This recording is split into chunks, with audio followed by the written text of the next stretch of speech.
Today we are going to begin our coiled pot project, and I pulled some examples that I'm actually using. This was a coil pot project that I did several years ago, 2013 to be exact. This little guy, trying to see what year that says, 2016 coil pot, complete with feet and a lid.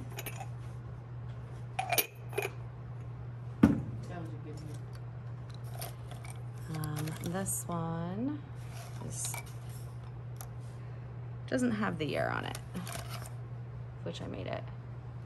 Okay, so there's some different types of coil pottery that you can make. And our coil pottery is going to begin with a slab. So in years in the past, you've used slabs, and might not have told you that it was a slab, but you did. In third grade with the lily pads, the actual pad was a slab.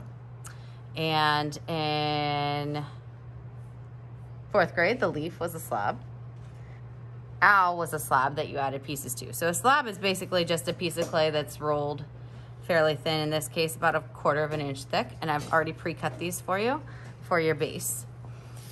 After the demonstration, you're going to get a base and a hunk of clay. There's various sizes over there.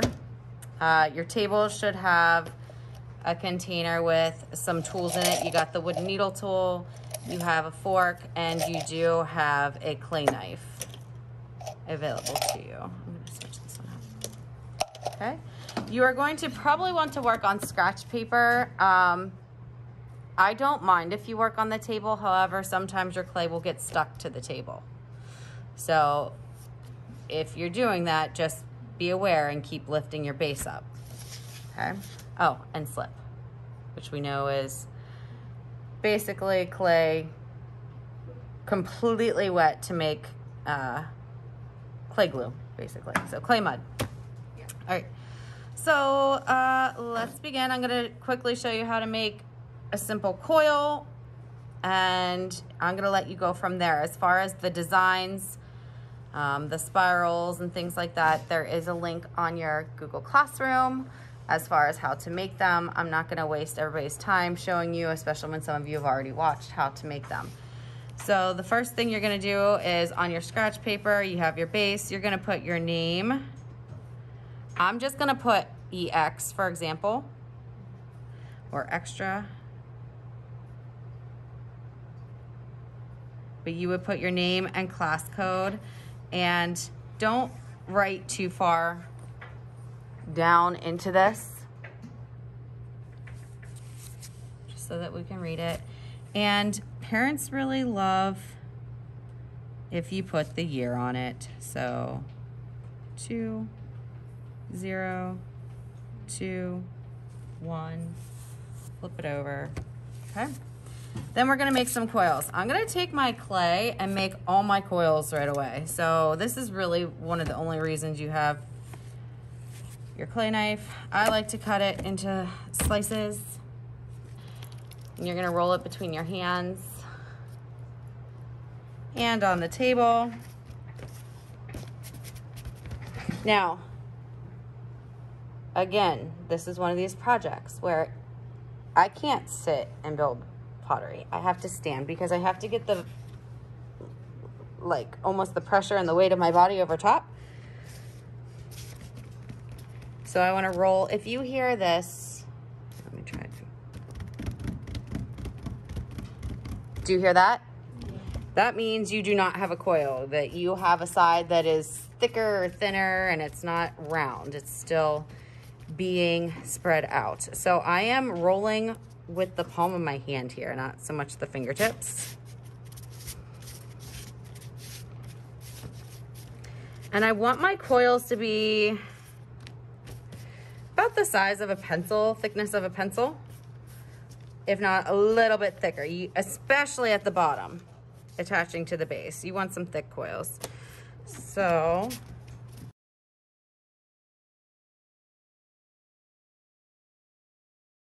the reason I like to roll the coils out first is so that I can get like a nice base, I should say a nice foundation built on my base right away.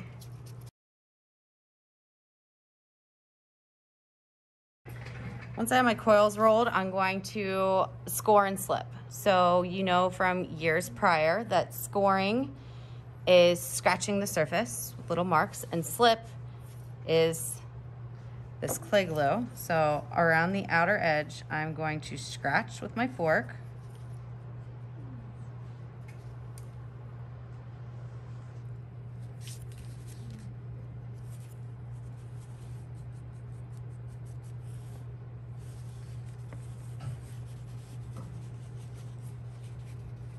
Okay, I'm going to take some slip.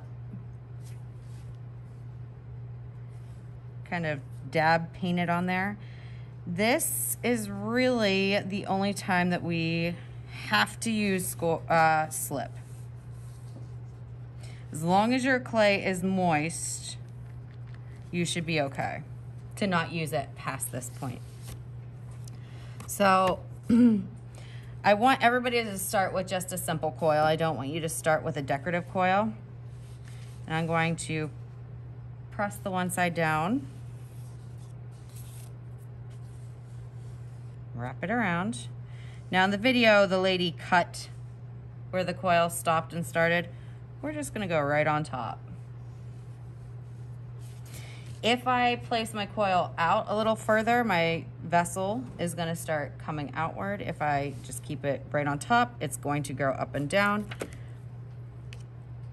So I'm going to start this next one here. Well, Mrs. Chartle, why aren't you scoring and slipping this? Well, because we're going to end up blending this pretty well here in a moment, and I'll show you what I mean. 1, 2, 3, 1, 2, 3. I would like for you to have about a 3 coil base before you try doing any decoration. Now, if you look here, you can see through your pot. That can't be the case, all right? So the first thing we're going to do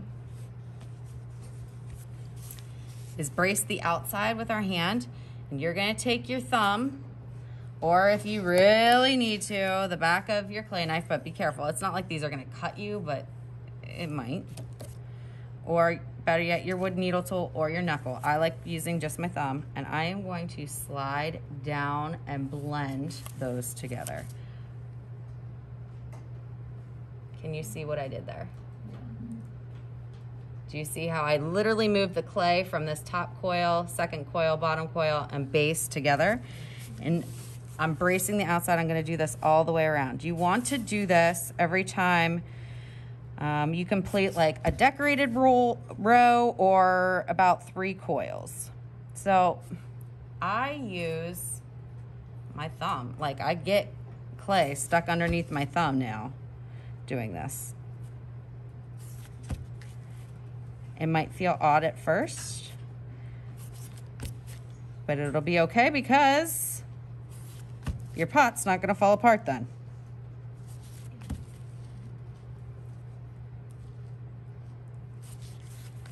Okay, so that's what the inside looks like right now. And I could just take a second, and I suggest you probably do, blend, smooth it out, making sure that your hand is bracing where you're like you don't want to push and make the sides of your pot push out, especially if you're at the very bottom of your pot. If you do that, you're not going to have a strong foundation. We all know that everything is built on a strong foundation, all right? Once I have my 3 coils, depending on time, you might do some designs. That is up to you. The very bottom, we'll take a look at tomorrow to make sure. We're probably gonna do a little blending to the bottom, but I might show us how to build lids depending on how far along we get. So, if you just get this far today, you're doing good. When it is time to clean up, your pot is going to go on the clay table. Your slip is going to go on counter 1. Your tools are going to go back into the container. Try to like just hand wipe them off. You know. Your extra clay, I'm going to set up a tray at sink 2, and that is where your extra clay is going to go. I would like for you to wet a paper towel and wrap it around the rim of your coil pot. This will make sure that when you come in tomorrow, you are going to be able to blend and build from that point further. If not, your clay could dry out and you're kind of stuck.